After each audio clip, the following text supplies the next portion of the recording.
मिनॉक्सिलने फक्त temporary results मिळतात का? सुरुवातीला रिझल्ट्स दिसतात, पण काही दिवसांनी तेच केस पुन्हा गळायला लागतात. जर आपण इंडियन पेशंट्सचं ऐकलं तर खरंच तसंच वाटतं.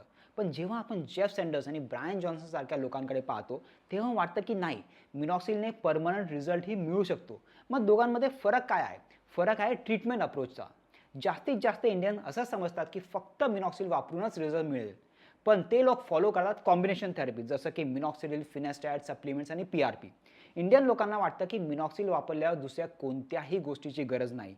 पण ते लोक बॅलन्स डाएट घेतात, रेग्युलर एक्सरसाइज करतात. इंडियन्स आपल्या शरीराचा अभ्यास करत नाही किंवा त्याला समजून घेत नाही. त्यांचा रूट कॉज काय आहे, त्यांच्यामध्ये काय डेफिशियन्सी आहे हे पाहत नाही. पण ते लोक स्वतःला समजतात, स्वतःच्या बॉडीला समजतात आणि त्यांच्या आजारांशी लढतात. इंडियन फक्त मिनॉक्सिल लावतात, तेही फक्त 2 ते 3 महिन्याकरता आणि मग बंद करतात. पण ते लोक वर्षानुवर्ष सेम रूटीन फॉलो करत जातात. फरक खूप मोठा आहे. जर तुमचे केस गळत असतील, जर जेनेटिक हेअर लॉस असेल, तर एफर्ट तर करावाच लागेल.